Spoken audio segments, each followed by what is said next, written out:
cultura, a memória e as raízes do nosso povo. Aqui se ouvem as lembranças antigas, os causos de pescadores, os mistérios e as lendas que atravessam gerações. Mandacaru fala através da sua gente. E cada voz conta um pedaço da nossa história.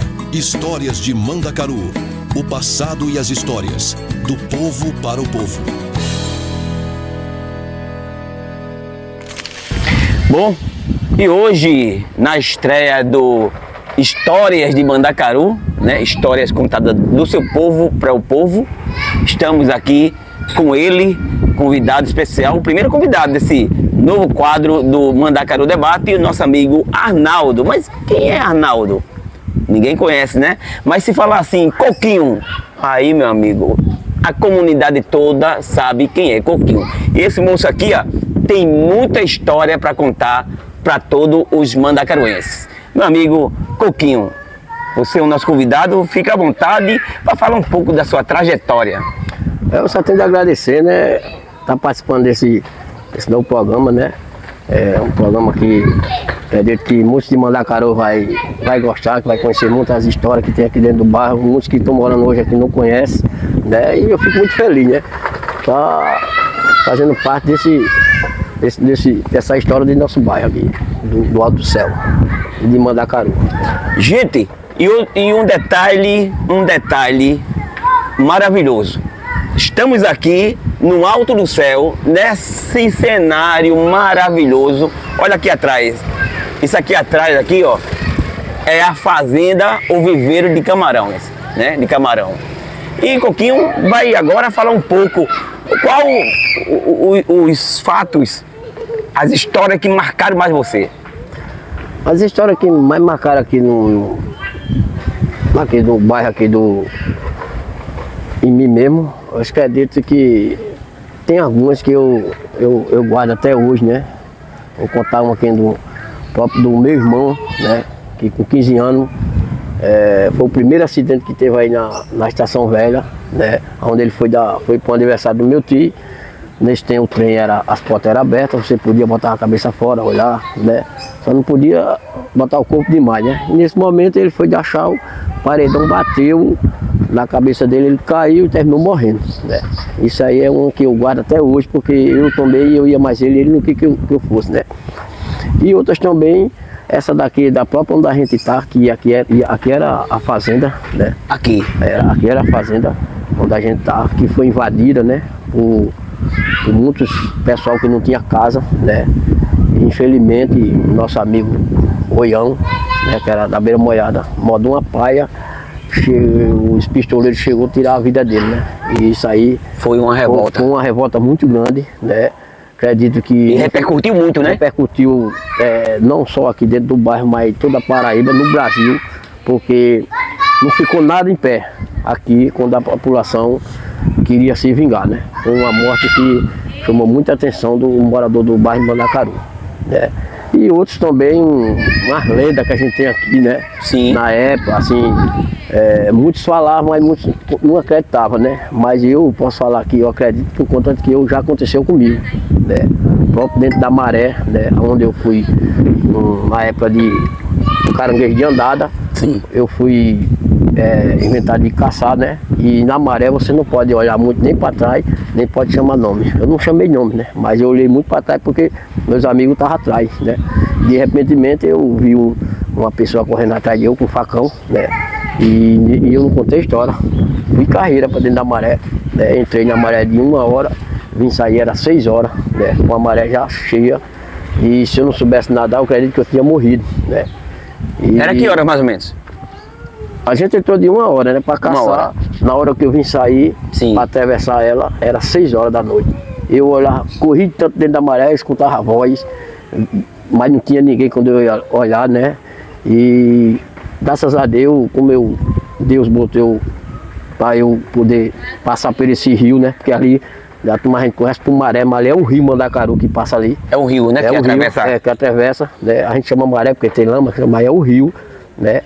E graças a Deus não aconteceu nada comigo, né? Eu consegui atravessar, mas quando eu saio fora, né, muitos que já conheciam da história me falaram que tinha sido o pai do Mangue que botou atrás de eu dentro da maré.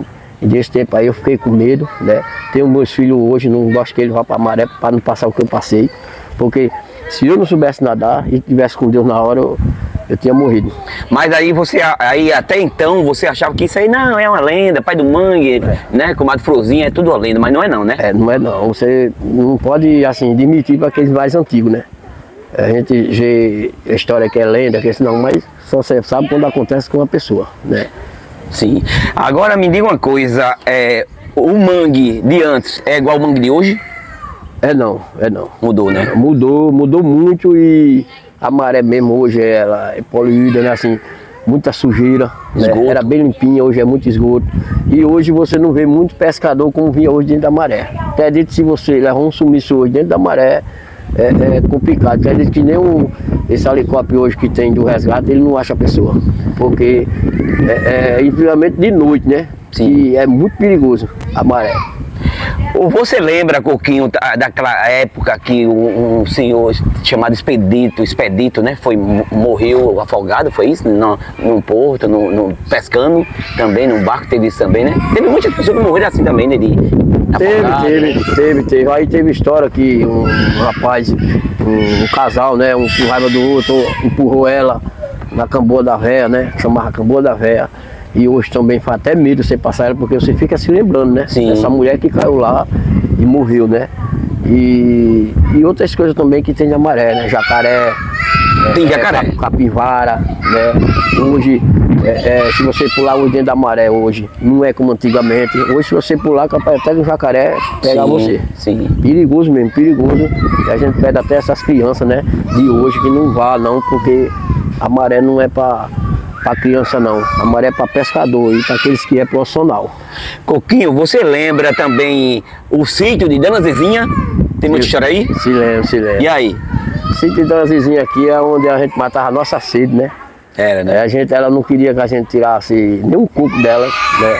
Você alugava o barraco dela, né? Que na época era 30 cruzeiros, 60, entendeu? Porque mãe já morou num desses daí, né? Hoje já tem a casinha dela, mas a gente sofreu muito.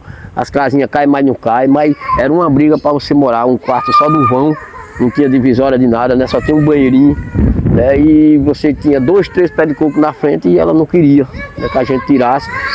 Quem ia pagar era a gente no aluguel.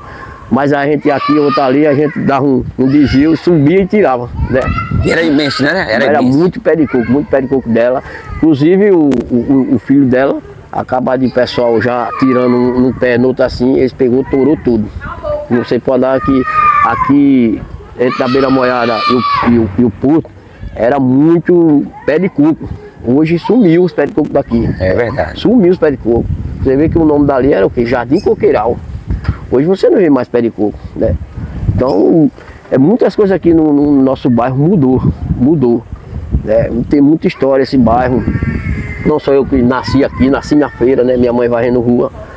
E por isso que botaram esse meu nome de Coquinho, né? Foi minha tia mesmo, que hoje uma faleceu, né? Tia Maria, que morava ali perto do cemitério Santa Catarina, né? Acho que vocês já viram uma reportagem que tem em Mandacaru, nosso bairro, onde meu tio fica dizendo que ela lavava roupa, né, naquele rio, que era o Rio São Bento, né? Na descida.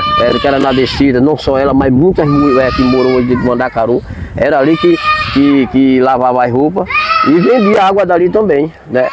Então, Mandacaru tem muita história, Muita gente aqui já passou por muitas coisas aqui dentro do bairro, né? Coisa boa, coisa ruim, né? Mas Mandacaru é cheio de lenda também. Cheio de lenda.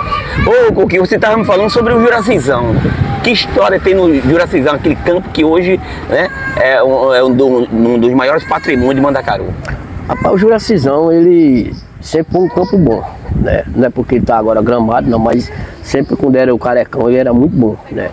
E também ali tem uma história de umas lendas ali. Também? Porque o Juracizão, né, ele era aberto na frente e por trás dele. Então era uma passada só. Muita gente, quando vinha do Pé de Ouro, na época, não queria fazer aquele arrudeio todo, então preferia passar no meio, já para atalhar. E o que eles iam lá dentro? Eles iam um cachorro preto andando dentro. Isso assustava, isso só passava na carreira. Sim. Muitos diziam que era ali o pai de Pinega, ele morreu, de tanto ele ficar ali dentro, disse que aparecia ele. Ele tomava conta do Ele que tomava conta, e ali é de Sim. pai para filho, sobrinho, né? E o campo, você vê que hoje quem toma conta é Pinega, o próprio Pinega. filho, né? E os netos dele, os filhos de Pinega que faz a manutenção, mas ali tinha essa lenda, né? E eu não vou dizer que é mentira não, porque eu passei muitas vezes na carreira ali, e quem for ver esse vídeo aí que está sendo gravado aí, vai ver que a gente não está falando mentira, falando a verdade. Coquinho, e ainda falando do Juracizão, teve um tempo, uma fase que passou por várias reformas até chegar ao atual, não é isso? Verdade, porque ali você sabe que ali já passou por vários nomes, né? Eu ainda me lembro ali de Ed Henrique, né? Juraci Pedro Gomes, que hoje é o Juracizão, né? E por pouco a prefeitura não tomou aquele campo, por pouco. Sim. Né? Na época de Cício mesmo, quando fizeram esse condomínio Gadanha, por pouco não tomaram, porque chegou um time CSP, né? Foi alugado a federação, Sim. alugou o campo e fez aquela reforma, né? Então o campo ficou uma maravilha. Vários times veio treinar aí na Copa dos Campeões, como o Flamengo, Né? Veio treinar. Flamengo, São Paulo, o Goiás, né? O próprio Sport passou um mês treinando aí para disputar o Brasileirão, Sim. o Fluminense, né? Corinthians. Treinar tudo no Você vê que Juracizão. Zagallo, né? Como a gente via na seleção, Sim. Zagallo veio aí. Veio aí no Juracizão. Veio aí no Juracizão. Na época no auge Na ali, época né? do auge, né? Aí, como eu digo, esse campo aí tem história, né? Você vê que o próprio jogador hoje que está aí fazendo história aí no Juventude, como Mandaca, ele saiu daí, né? Kiko, Rafael, né? Outro, o próprio Maia, Jean, né? Peixinho, né? Marcílio, Elton, esse cara tem que passar aí nesse campinho, né? Nesse campo que hoje ganhou o nome de Juracizão, né? Então ele funciona assim, tipo uma fábrica de craques, né? Fábrica de craque, esse campo não pode faltar aqui dentro do nosso bairro não, porque ele é muito importante pra gente, né? A gente sabe que ele é privado da federação, para jogar tem de pagar, mas aqui lá o jogador vai lá, dá umas pedaladas e termina saindo para um time grande, né? É verdade. E na área da cultura, quadrilha, essas coisas assim, você alcançou muita... Eu cansei algumas quadrilhas aqui, né? Que foi a de Josia. A Josia, não tô lembrando como é o nome dela, não sei se é Riacho Doce. Riacho Doce. Era de lá de Antônio da Farinha, não é isso? Era isso mesmo. Riacho Doce. A de Josia, a de Coronel Priquitinha. Coronel Priquitinha. Era lá embaixo, no Zé Borges. Isso, né? isso. Era ali. Era aí, logo na entrada. A de Finado Pelé. Que era na rua Padre Antônio Diego Feijó, não é isso? Que hoje, até hoje tem um salão lá, né? Tem. E quando o Pelé não ganhava um concurso, começava a chorar. O povo com pena dava o troféu a ele. E era, né? Era Pelé, era. Tinha um índio, me lembro que na época dos índios mesmo, foi o primeiro os índios aqui surgir foi o dele, de Pelé. De Pelé. Aí daí, hoje você vê, Mandacaru hoje tá com 3 ou 4 tribos de índio. Sim. Né, aqui dentro. Então isso é bom, a cultura cresceu muito. As alaúças que não tinha isso aqui, a gente só via alaúça andando na rua, você não vê mais. Alaúça você vê mais em concurso. Né? Antigamente eu gostava muito de sair nas alaúças. O Padre Zé, Roger, até na praia a gente ia. Hoje a gente não vê mais não. A gente só vê mais alaúça hoje no concurso. Como as quadrilhas, né? Como as quadrilhas também, as quadrilhas tradição daquela que a gente via com forró pé de serra, com coisa. Hoje não, elas fizeram outras coreografias diferentes, né? Porque pra gente que é antigo mesmo, já conhece, a gente gosta daquela cultura antiga. Né? Isso é verdade. A tradição. Hoje não, eles fizeram bonito, é bonito, não é ruim não, porque tudo que a gente faz com gosto, né? É bonito, mas a gente que é antiga, a gente gosta muito daquela tradição, forró pé de serra, forró na sanfona, no zabumba, no zoada do triângulo. Então é isso que a cultura hoje dentro do bairro de Mandacaru tá uma maravilha, é muito grande, a lapinha, gostava muito de ver a lapinha também, né? Lapinha tinha o cordão carnado, né? Carnado, lapinha. Eu gostava muito, eu sou fã dessa cultura aqui do bairro. E o mestre Cabureto? O mestre Cabureto também era outro, caba bom, caba que brigava também, viu? Pra ir para um concurso ele brigava. Era um cara que era fanático também pela cultura. Deixou o nosso bairro aí, mas a família aí continua com aquela força mesmo da cultura, com os índios, né? Tupinambá e com o coco de roda. Bom, hoje na estreia Histórias de Mandacaru, A gente teve a honra de conversar com esse camarada aqui chamado Arnaldo, mas ninguém conhece ele por Arnaldo, mas popularmente conhecido como Coquinho, que é uma grande liderança de Mandacaru, tem grandes projetos e foi o nosso convidado de hoje na estreia de Histórias de Mandacaru. Coquinho, quero agradecer, muito obrigado e a gente está sempre à disposição. Eu que tenho de agradecer, né? Tá fazendo parte aí desse primeiro programa, né? E contando um pouco de Mandacaru. Mandacaru tem muita história, né? Eu acredito que daqui para outros programas aí vai surgir muita história do bairro. E as antigas. Antiga, né? Sim. Porque as antigas que é mais importante hoje para a gente poder mostrar essa juventude nova hoje, né? Que mora aqui dentro do nosso bairro. Mas muito obrigado mesmo.